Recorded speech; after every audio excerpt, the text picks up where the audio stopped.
Good morning, dear ones. Lisa A. Romano here, the life coach, and I've got great news to report. One of us have successfully kicked a narc to the curb. Yep.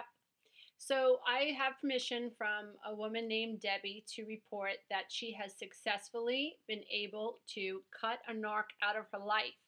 So essentially, this was a guy that was involved with another woman who was lying to her the whole time. So he's playing how similar is this story, dear ones, that this man, this narc man, who had lots of trouble, a troubled childhood, but that's not our fault, dear ones. Like that's not our stuff.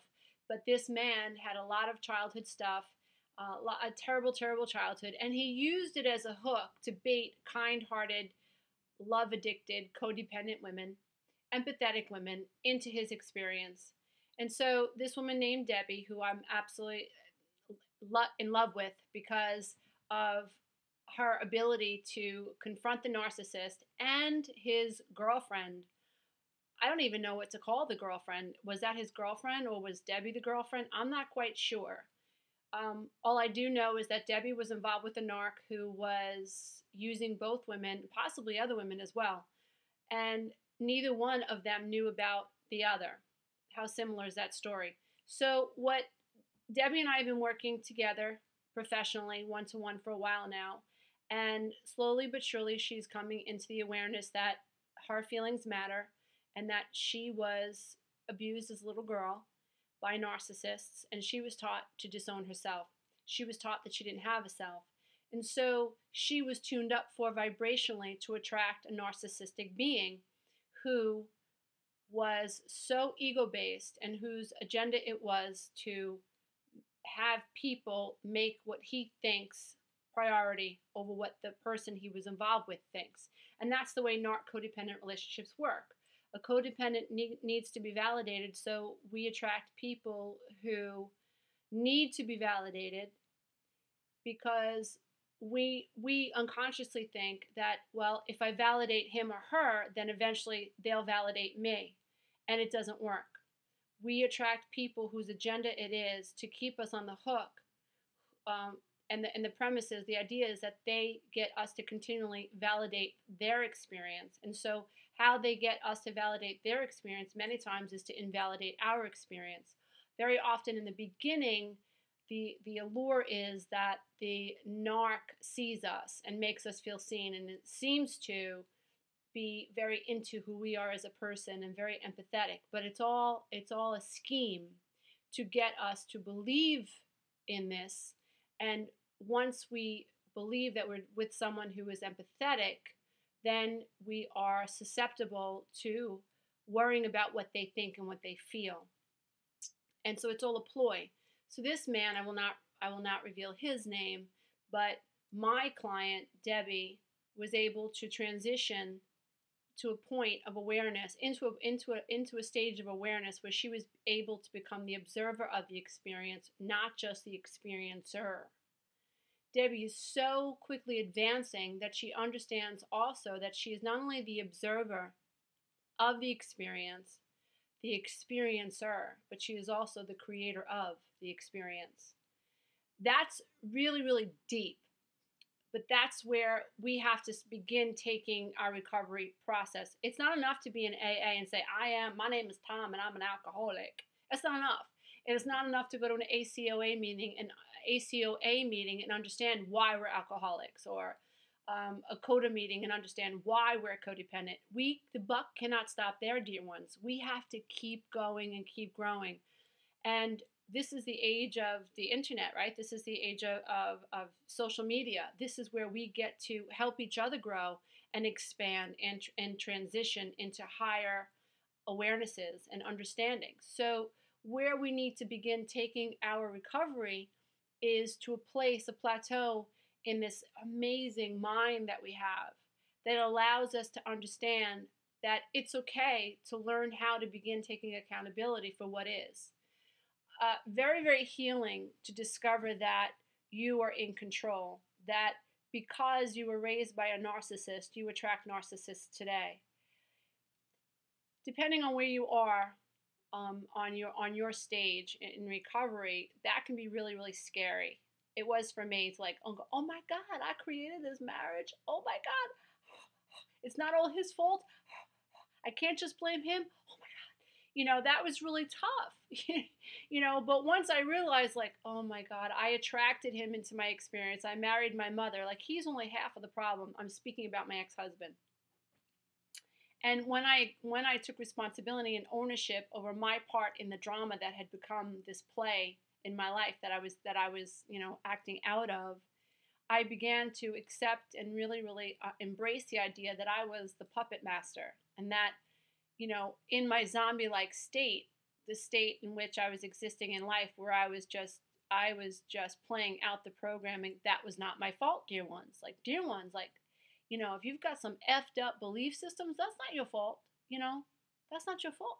If you're asleep, that's not your fault. You have to be drawn to this type of information and this type of video. You have to be drawn to this arena. There's something within you has to be awakened for you to be able to seek higher ground and seek higher knowledge and to expand the mind.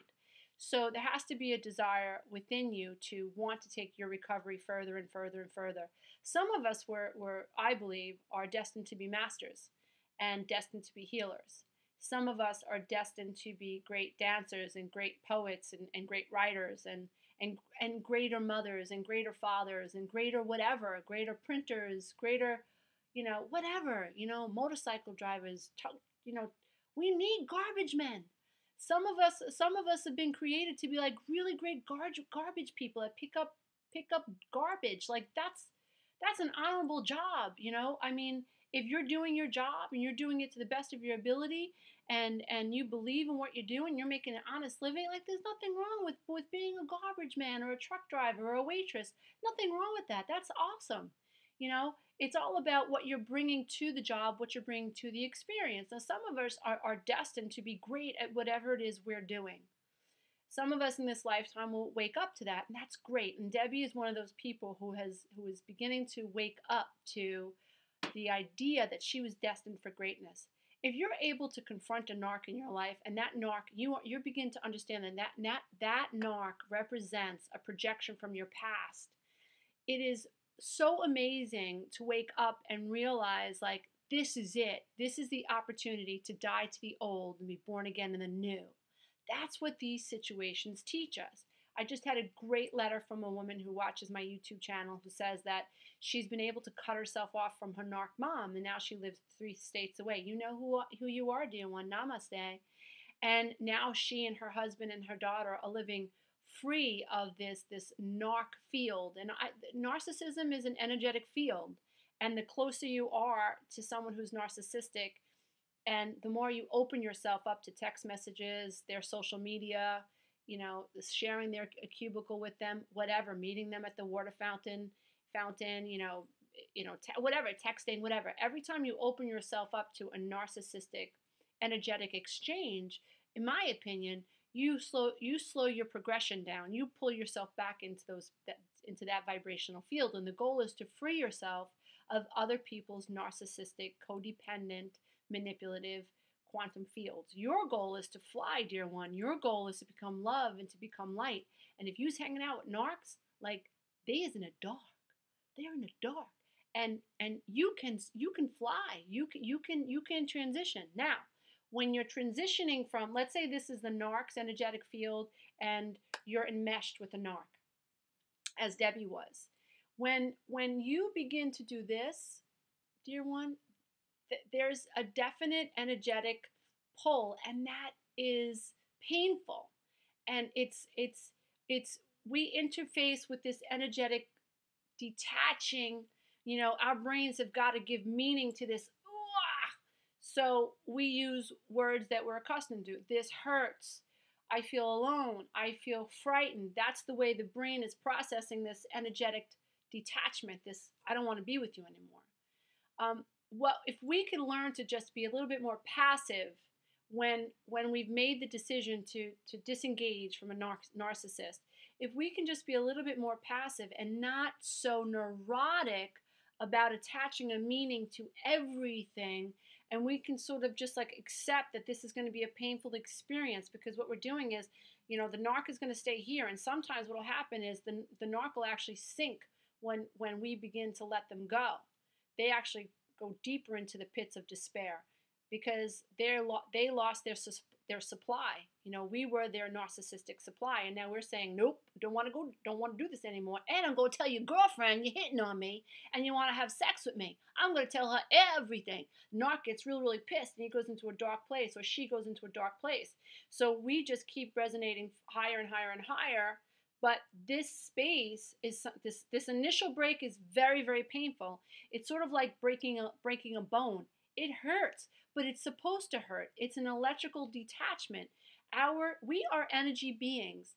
If you can stop associating yourself with your face, if you can take your name off of you, if you could take your name off your narc, like don't see your narc, don't hear your narc's name, like don't identify the narc with a name.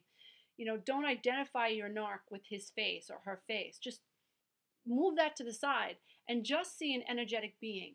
And just understand that for a while, you two were quantumly entangled and enmeshed. And when he moved, you moved. And when she said something, you had to say something to counter that. And if she was upset, you had to tone yourself down to calm her down. If he was pissed off, you had to tone yourself down to calm him down.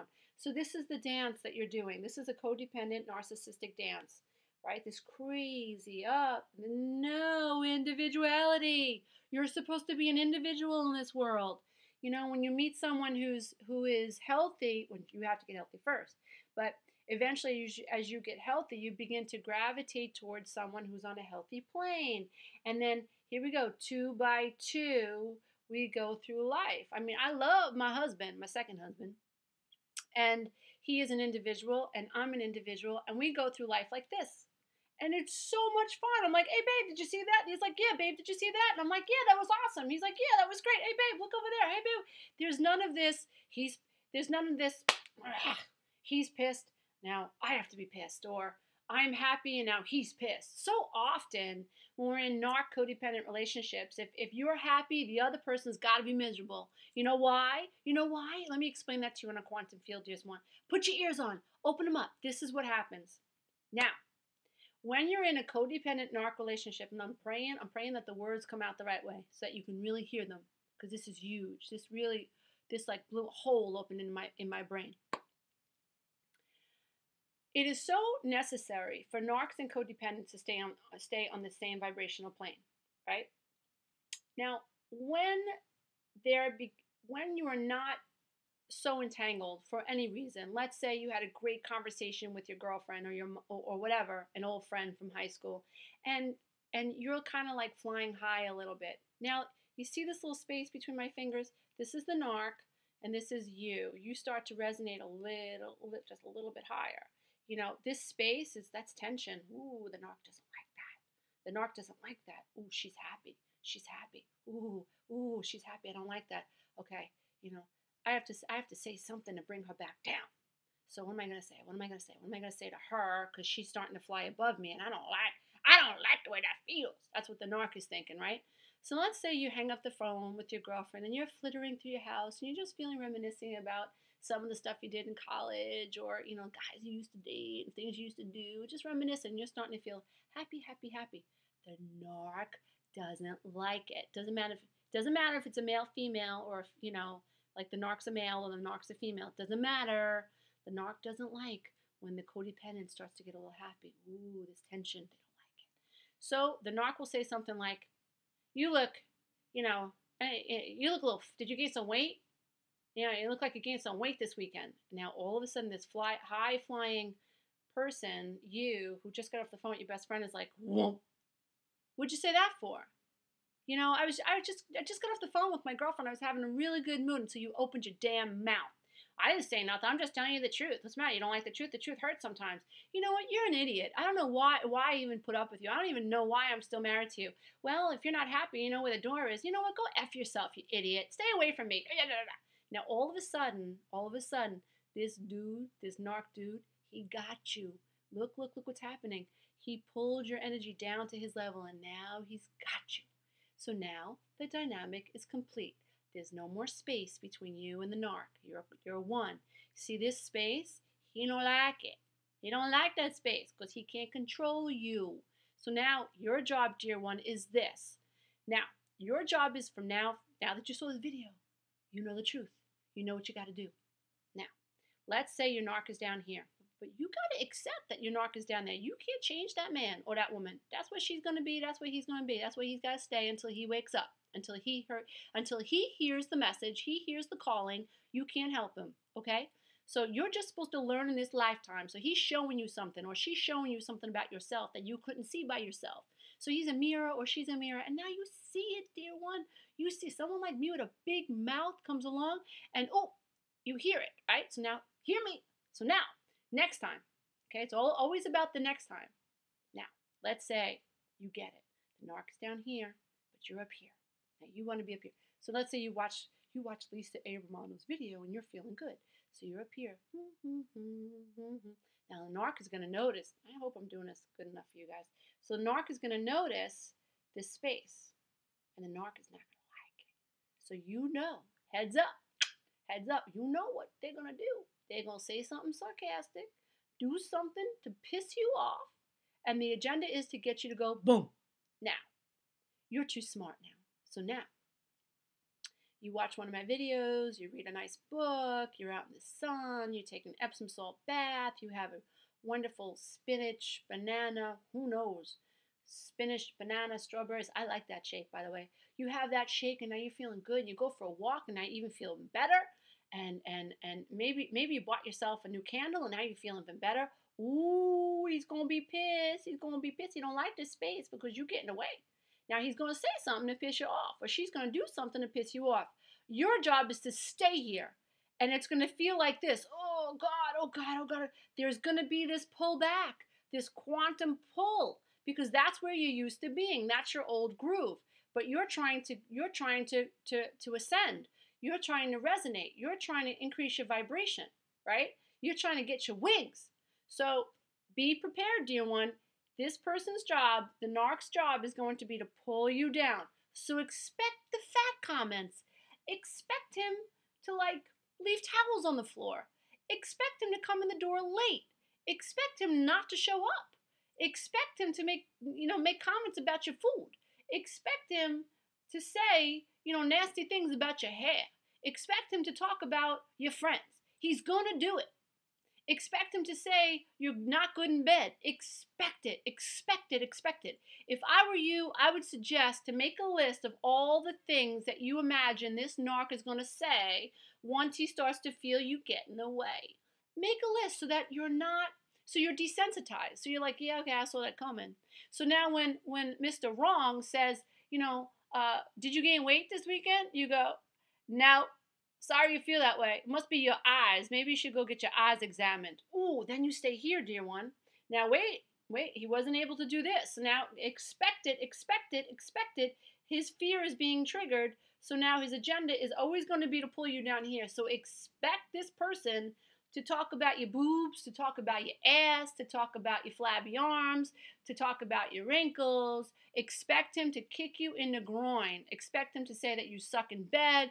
Expect him to whatever, that the girl down the block's got a better ass than you, that women, I used to hear, my ex used to say things like, women would die to be in your shoes. You know how many women talk to me in a day? You know how many women hit on me in a day? You know how easy it would be for me to go hook up with somebody? That's what I used to hear. And then it got, the more I said, no, not going to get me. I'm not giving him my power. I'm staying here. Son of a bitch, I'm staying here. That mother effer is not going to be able to get me down here.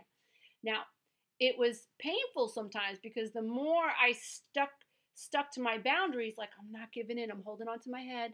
He's not getting in my head. The more I did that, the worse the comments got. The worse they got. And there were days where, he got me. Like I slipped down a mountain. I remember the one thing that sticks out in my head was that he said a nanny would do a better job at raising my kids than you. That was, mother F, that pulled the heart right out of me. And I slipped and I went back. He got me, and I temporarily slid back. But the good thing about my recovery journey was that awareness was happening so rapidly within my mind that I didn't stay down for too long. So that was good. So, I mean, I'm a human trying to master these I'm a spirit trying to master these human emotions. And, there were moments where, I faltered. So, with Debbie's permission, I have been permitted to brag about her recovery and brag about her success. And I do these videos to encourage all of you out there, because we need people to show us that total recovery is possible. We need people to show us how to reprogram and what to do next. AA, in my opinion, is awesome, but it ain't enough. We can't stop at, hi, my name is Tom and I'm an alcoholic. We can't stop at CODA like, hi, my name is Lisa and I'm a love addict and codependent. We can't stop there. The third process, yes, we have to take ownership over what we've done. We have to accept, that we are the way we are. But we also need people to teach us how to reprogram, because the brain can only play with the tools that are in the sandbox. So if my mind is the sandbox, and I'm littered with dysfunctional people in my life, like those are my role models, and hell knows most of us have dysfunctional role models, So if those are my role models, that's not my damn ass fault. It's not my fault that Pat and Fred, and those are my parents' real name, it's not my fault that these two people who were born in the 40s, two alcoholics, horrible alcoholics, it's not my fault. I'm their kid, and I'm their first. And they made all these mistakes with me. That's not my fault. It's not my fault that my brain was a sponge and it just absorbed all this dysfunction. That's what my brain was supposed to do. It was supposed to absorb what was around me. That's how, I knew when I was a baby I didn't know nothing. So I learned what they taught me. It's not my fault that what I learned was messed up. So it's not my fault that I was taught I was nothing. My mother was codependent. She enabled my dad. He's a bit narcissistic. It's not my fault that my mom never bonded with her mom, and therefore she couldn't bond with me, and I had no bond with my mother. That is not my fault. It's not my fault I grow up and I attract someone who's passive aggressive like my mom. That's not my fault. I'm just living out my programming. Dear ones, that's not your fault either. If that's what you're doing, just give yourself a hug, because it's not your fault. Not your fault. But, when we grow up and we put our big girl panties on, we have to take accountability for our stuff. Because if we don't, we can't become the true creators that we were meant to be. We can't take ownership over this amazing brain, over this amazing mind, and learn how to operate this ship that is the human physical being.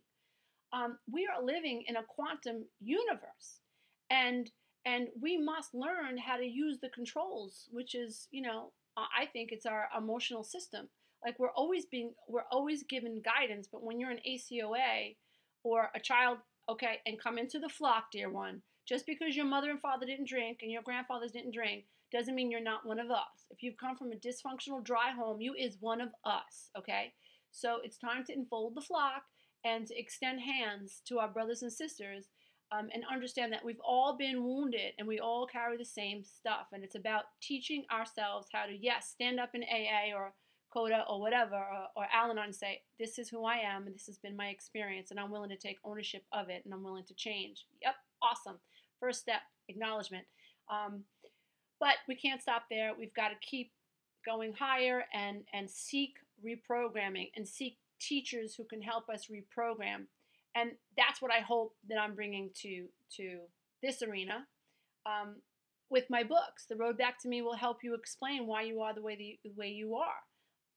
My Road Beyond the Codependent Divorce will help encourage you to get out of dysfunctional relationships and leave people alone and let them figure out their own stuff, and to help you understand that what showed up then just showed up as a mirror to help you see what you could not see within your own brain. So the experience is really a mirror to what's going on internally. And if you can see it that way, it's much easier to shift out of those dynamics. So much easier to say, okay, I got it. Ex-husband, you showed me my dysfunction.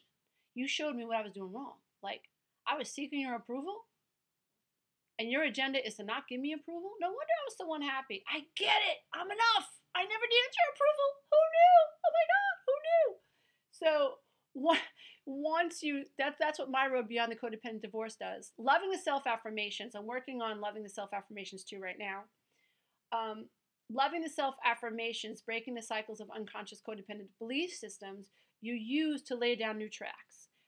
those are new tools that you can over and over and over and over and over and over and over and over and over and over and over. That's the way you learn. Consistency, repetition, consistency and repetition. You must read that book over and over and over, or listen to it over and over and over, laying down new tracks over the old tracks, because you can't do nothing about the old tracks. They're there. Okay. Quantum tools to help you heal life now takes codependency and brings it into the quantum world. Then you begin to understand codependency, addiction, dysfunctional family origins, family of origins, and all this, the mess, the gobbledygook that it is. You start to understand it on a vibrational level. And that just, man, you just sit back and go, oh, no wonder. Like, oh, I'm a vibrational being and I exist on a certain frequency. Yep. And until you get well, you're going to keep attracting those ducks that are sick. And so just go no contact with the opposite sex for a while and just figure out your stuff until you begin resonating, at a higher frequency, and then you start attracting healthier people. And then what you do is, like what I did was I kept moving higher up the vibrational field, but I had to go through a lot of ugly ducks before I finally got to where I am today. So it's part of the process. But once I saw it, it was like, done. Dude, I'm sorry. It ain't about you. It's about me. I got to fly higher. I want more out of life. And I'm sorry, but I got to keep growing. And so that's really what my relationship history looked like early on. Like, I just wanted more. And once I saw that I couldn't have more with whoever I was, it was like, time to go. Nothing personal. And that's why I think I'm so happy today, because I never gave up. Not until I manifested the relationship that I kept in my head. That I wanted a certain relationship. I wanted to manifest a certain relationship. I knew what I didn't want. Thank you, blessed it. But I also spent a lot of time, when I turned about 42, 43, I was spending a lot of time thinking about exactly what I wanted and how I wanted to feel, planting the seeds for the future, creating a quantum reality first that would definitely eventually manifest, and it has. So now what I do is I think about, what do I want to experience now with my new husband, who's awesome, and our 6 children? What do I want to experience now? So I'm already projecting that into the future, creating quantum realities ahead of the manifestation, because that's how it works. What we don't understand on a quantum level, hear me, dear ones, hear me, I love you so much, hear me. What we don't understand is that what we learned in childhood becomes the tape. What we learned in childhood becomes the vision. And we don't know that. And we keep recreating what we heard in childhood. So for me, I heard I was not enough. You're not enough. You're a liar. You're selfish. So it was like, I'm selfish. I am not enough. And the I am not enough is literally a command to the brain. So when I went out in life, I was unaware that I was attracting experiences that reinforced that I am not enough. No matter what I did for my ex-husband, it was never enough. And when I got to the plateau in my mind where I was like, oh my God, I am the creator of this, albeit unconscious creator of all that is, nonetheless the creator of this. That was tough. That was like swallowing some nails. But once I swallowed those nails, I couldn't escape how amazing that reality really was, because what that meant was, if I woke up and I never gave up, I can begin creating the life I really want. That's the key, dear one. That's the key. Once you realize that everything is held in your imagination, consciously or unconsciously, we are creating either by default or through deliberate thinking and imagination. We are creating.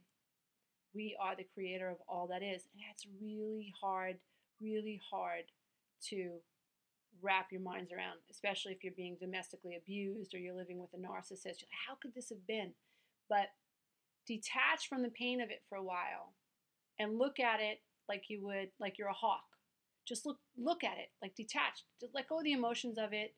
Just let go of Just cut the strings to the emotions for a while, compartmentalize the emotions, and just see if you can see how it might be that you participated in the attracting and creating of it. That's going to be the most painful part of this journey. It's like dying and being born again.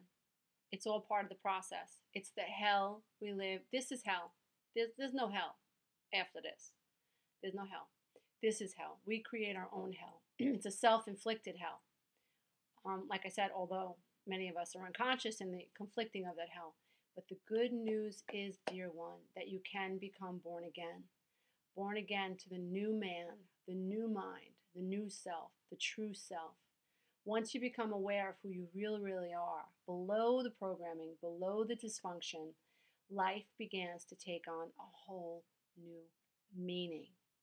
And that's why I do what I do, because I want to encourage you to keep going no matter what the hell is showing up. You must have the faith of a mustard seed. You must have the faith. That's all you need is the faith of a mustard seed. And you can get to the other side. And I'm going to help get you there. That's why I do what I do. Please check out my stuff at www.healingselfesteem.com. Dear ones, call to action. If you have read any of my books, I humbly request that you leave a review on Amazon and or Barnes & Noble. Your opinions matter. When you leave a review, you help encourage someone who has been led to the work, who just might need a little bit of a push to open up the road back to me, or open up quantum tools, or open up loving the self-affirmations, or open up my road beyond the codependent. You can help me help other people.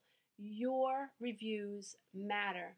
Thank you so much, dear one. I love you so much. I bow to the love and the light that is within you. You know what? Shine on, dear ones. Show them what you've got. Show them what you're made of. Shine on. Bye.